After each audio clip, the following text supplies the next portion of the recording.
السلام علیکم ورحمۃ اللہ وبرکاتہ اعوذ باللہ من الشیطان الرجیم بسم اللہ الرحمن الرحیم۔ آیت نمبر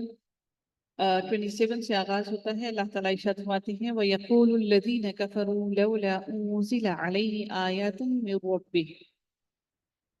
وَيَقُولُ الَّذِينَ كَفَرُوا، وہ لوگ جو کافر ہوئے وہ کیا کہتے ہیں، لَوْلَا أُنزِلَ عَلَيْهِ آيَاتٌ، کہ ان پر کوئی نشانی کیوں نہیں نازل کی گئی، مِّن رَّبِّهِ، ان کے رب کی طرف سے۔ وہ کہتے تھے کہ ہمارے اوپر انڈیویجلی کوئی نشانی کیوں نہیں نازل کی جاتی۔ اللہ تعالیٰ نبی کریم صلی اللہ علیہ وآلہ وسلم نے جب بھی کوئی بات کہی تو انہوں نے کبھی اپنی مرضی سے، اپنی رضا سے، اپنی دل سے کوئی بات نہیں کی، بلکہ جب بھی انہوں نے کوئی بات کی تو انہوں نے اللہ تعالیٰ کے حکم سے ہی کسی بھی بات کا جواب دیا۔ اللہ تعالیٰ نے فرمایا ان کو، قل، اے نبی آپ کہہ دیجئے، ان اللہ یضل من یشاء، بے شک اللہ تعالیٰ جس کو چاہتا ہے وہ گمراہ کرتا ہے، وَيَهْدِي إِلَيْهِ مَنْ أَنَابَ، اور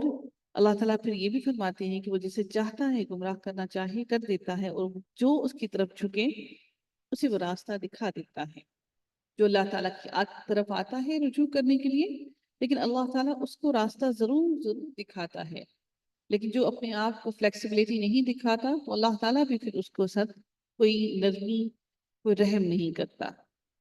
اللہ تعالیٰ مزید ارشاد فرماتے ہیں الذین آمنوا وتطمئن قلوبهم بذکر اللہ، جو لوگ ایمان لائے ان کے دل اللہ تعالیٰ کے ذکر سے اطمینان حاصل کرتے ہیں۔ تطمئن، جو ایمان والے ہیں ان کے دل اللہ تعالیٰ کے ذکر سے اطمینان حاصل کرتے ہیں۔ الا بذکر اللہ تطمئن القلوب، اللہ تعالیٰ فرماتے ہیں کہ خبردار ہو جاؤ، یاد رکھو کہ اللہ کے ذکر سے ہی دلوں کو تسلی حاصل ہوتی ہے، اور دلوں کو سکون بھی اللہ کے ذکر سے ہی حاصل ہوتا ہے۔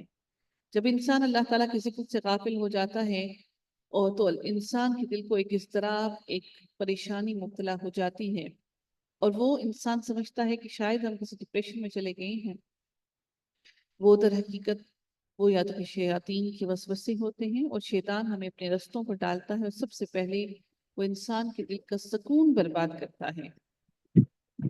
اللہ تعالیٰ کے ذکر سے مراد اس کی توحید کا بیان ہے، جسے مشرکوں کے دلوں میں ہمیشہ ہی انتشار رہا ہے، یا اس کی عبادت، تلاوت، قرآن، نوافل، دعائیں، اور اللہ تعالیٰ سے اپنی مناجات کے لیے دعا کرنا، جو اہل ایمان کے دلوں کی یہ خوراک ہے، یہ روح کی غذا ہے، دلوں کی غذا ہے، یا اس کے احکام اور اللہ تعالیٰ کے احکامات اور کی اطاعت کرنا، جس کے بغیر اہل ایمان اور تقوی والے بے قرار رہتے ہیں، اور ان کے دلوں کو اللہ تعالیٰ ایسے ہی سکون عطا کرتا ہے۔ اللہ تعالیٰ مزید ارشاد فرماتے ہیں الذین آمنوا وعملوا الصالحات، اب وہ لوگ جو ایمان لائے اور جنہوں نے نیک عمل کیے، اللہ تعالیٰ ان کے لیے مزید ارشاد فرماتے ہیں کہ اب ان لوگوں کی بیان کی جا رہی ہے کہ وہ لوگ کون ہیں جو ایمان لائے اور جنہوں نے نیک کام کیے۔ اللہ تعالیٰ ان کے لیے فرماتے ہیں کہ وہ لوگ طوبی لہم حسن مآب، اللہ تعالیٰ فرماتے ہیں کہ ان کے لیے خوشحالی ہے اور بہترین ٹھکانہ ہے، وحسن مآب، ان کے لیے بہترین ٹھکانہ بھی ہے اور ان کے لیے خوشحالی بھی ہے۔ طوبیٰ کے مختلف معنی بیان کی گئے ہیں، مثلا خیر، حسنہ، کرامت، رشک، جنت میں مخصوص درخت بھی ہے طوبیٰ، یا مخصوص مقام وغیرہ۔ مفہوم سب کا در حقیقت ایک ہی ہے، یعنی جنت میں اچھا مقام اور ان کو نعمتیں اور نعمتوں کی لذتیں بھی دی جائیں گی۔ جس طرح سے ہم دنیا میں بہت زیادہ امیر کبیر اور بہت زیادہ پیسہ اور مال و متاع رکھتے ہیں، لیکن اللہ تعالیٰ اس مال و متاع کو دینے کے باوجود بھی انسان کو اس مال و متاع کے ساتھ سکون عطا نہیں کرتا، اس کی لذت عطا نہیں کرتا۔ تو اللہ تعالیٰ نہ صرف یہ ساری نعمتیں عطا کرے گا، بلکہ ان کے ساتھ ان نعمتوں کی لذتیں بھی عطا کرے گا، تاکہ انسان اس سے محظوظ ہو سکے۔ اس کی لذتیں کیا ہوں گی کہ اللہ تعالیٰ انسان کی جنت میں رینک کے حساب سے اس کے عزیز و اقارب کو بھی اس کے برابر اسی جگہ پر، اسی مقام پر لے آئے گا، تاکہ وہ سارے عزیز و اقارب جن سے انسان دنیا میں محبت رکھتا ہے وہ اس کے قریب آ جائیں، وہ اکٹھے ایک ہی جگہ پر رہیں۔ تو یہ وہ لذتیں ہوں گی، ایسا نہیں ہوگا کہ جنت میں جدائی نہیں ہوگی، لیکن اس کے لیے جنت میں داخل ہونا لازم ہے۔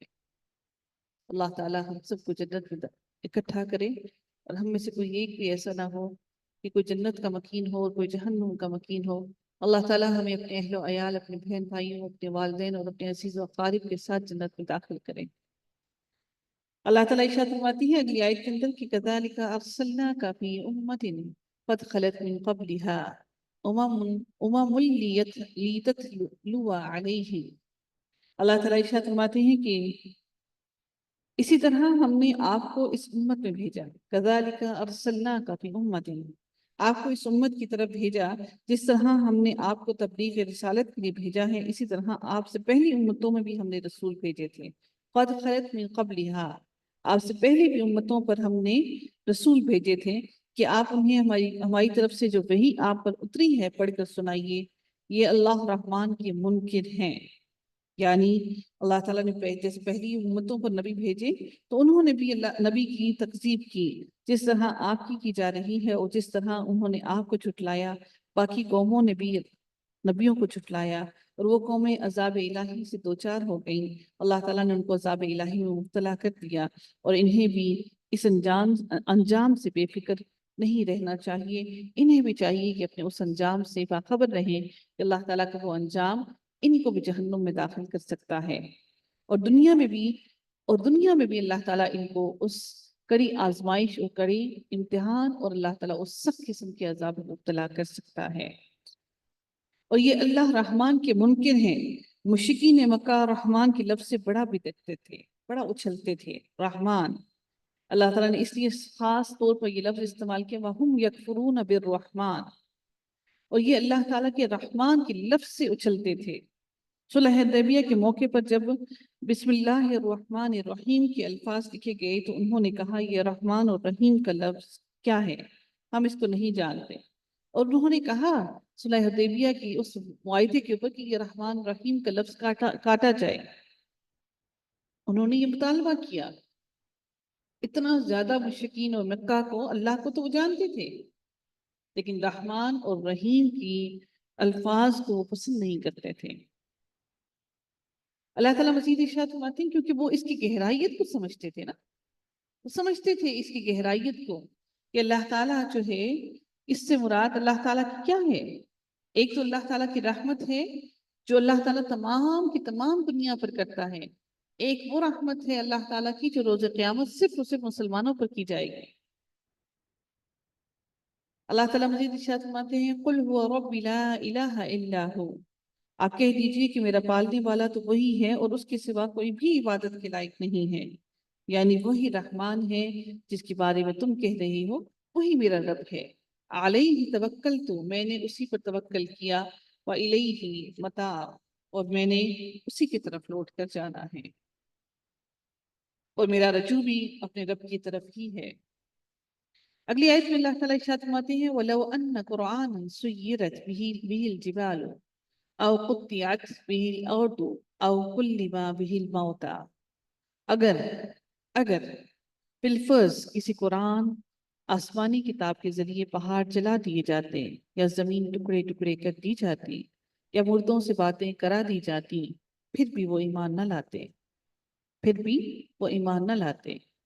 بل للہ الامر جمیعا، پھر بھی وہ ایمان نہ لاتے۔ بات ہی ہے کہ سب کام اللہ تعالیٰ کے ہی ہاتھ میں ہے۔ امام ابن کثیر فرماتے ہیں اس بارے میں کہ ہر آسمانی کتاب کو قرآن کہا جاتا ہے، جس طرح کی ایک حدیث میں آتا ہے کہ حضرت داؤد علیہ السلام جانور کو تیار کرنے کا حکم دیتے اور اتنی دیر میں ایک مرتبہ قرآن کا ورد کر لیتے، تو یعنی کہ آسمانی تمام کتابوں کو قرآن سے تشبیہ دی گئی ہے۔ یہاں ظاہر بات ہے کہ قرآن سے مراد زبور ہے، مطلب آیت کا یہ ہے کہ اگر پہلے کوئی آسمانی کتاب ایسی نازل ہوئی ہوتی کہ جسے سن کر پہاڑ رواں دواں ہو جاتے، چلنا پھرنا شروع کر دیتے، یا زمین کی مسافت طے ہو جاتی، یا مردے بول اٹھتے، تو قرآن کریم کے اندر یہ خصوصیت بدرجہ اول موجود ہوتی۔ یہ خصوصیت قرآن کے اندر لازمی طور پر موجود ہوتی، کیونکہ یہ اعجاز اور یہ جو خاص معجزہ ہے میں پچھلی تمام کتابوں سے ہے، اور بعض نے اس کا مطلب یہ بیان کیا ہے کہ اگر اس قرآن کے ذریعے سے یہ معجزات ظاہر ہوتے تب بھی یہ کفار مکہ ایمان نہ لاتے، کیونکہ ایمان لانا نہ لانا یہ اللہ تعالیٰ کی مشیت پر ہے، اللہ تعالیٰ کے حکم سے ہوتا ہے، معجزوں سے نہیں ہوتا۔ چاہے کوئی اپنی آنکھوں سے کتنے ہی معجزے دیکھ لے پھر بھی وہ ایمان نہیں لاتے۔ اسی لیے فرمایا کہ سب کام اللہ تعالیٰ کے ہی ہاتھ میں ہیں۔ بل للہ الامر جمیعا، تمام کے تمام معاملات اللہ کے ہاتھ میں ہیں۔ اللہ تعالیٰ مزید ارشاد فرماتے ہیں افلم ییأس الذین آمنوا ان لو یشاء اللہ لہدی الناس جمیعا۔ اللہ تعالیٰ مزید ارشاد فرماتے ہیں تو کیا ایمان والوں کو اس بات پر ان کے دل راضی نہیں ہیں کہ اگر اللہ تعالیٰ چاہے تو تمام لوگوں کو دل ہدایت دے دے؟ کفار کو تو ان کے کفر کے بدلے ہمیشہ ہی کوئی نہ کوئی سخت سزا پہنچتی رہے گی۔ وَلَا يَزَالُ الَّذِينَ كَفَرُوا تُصِيبُهُمْ، ان کے کفار کو ان کو کوئی نہ کوئی مصیبت، کوئی نہ کوئی سزا پہنچتی رہے گی۔ بِمَا صَنَعُوا قَارِئَةٌ، ان کے اپنے کرنے کی وجہ سے، ان کے اپنے معاملات کی وجہ سے ان کو سخت سزا ملتی رہے گی۔ أَوْ تَحِلُّ قَرِيبًا مِّن دَارِهِمْ حَتَّى يَأْتِيَ وَعْدُ اللَّهِ۔ اللہ تعالیٰ مزید ارشاد فرماتے ہیں یا ان کے مکانوں کے قریب نازل ہوتی رہے گی، قریباً من دارہم، ان کے گھروں کے قریب کوئی نہ کوئی مصیبت ان پر نازل ہوتی رہے گی۔ حتی یأتی وعد اللہ، اللہ تعالیٰ مزید ارشاد فرماتے ہیں کہ تا وقت یہ کہ وعدہ الہی آ پہنچے، اللہ تعالیٰ کا عذاب ان پر آ پہنچے، یعنی قیامت واقع ہو جائے، یا اہل اسلام کو یقینی طور پر اللہ تعالیٰ ان سب پر فتح عطا کر دے، اللہ تعالیٰ کا وعدہ پورا ہو جائے، وعد اللہ، اللہ تعالیٰ کا وعدہ پورا ہو جائے۔ اللہ تعالیٰ مزید ارشاد فرماتے ہیں، مزید الیبوریٹ کرتے ہیں اپنے وعدے کو۔ اب اللہ تعالیٰ نے کوئی بھی بات ایکسپلین کی بغیر نہیں چھوڑی۔ اللہ تعالیٰ نے اگر اپنے وعدے کے بارے میں بیان کیا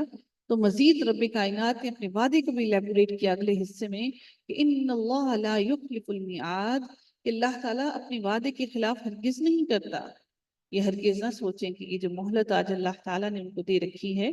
یہ مہلت ہمیشہ کے لیے ہے، بلکہ یہ مہلت جلد ہی ختم ہو جائے گی۔ بے شک اللہ تعالیٰ اپنے وعدے کے خلاف ہرگز نہیں کرتا۔ وآخر دعوانا ان الحمدللہ رب العالمین، صلی اللہ تعالی علی خیر خلقہ اجمعین برحمتک یا ارحم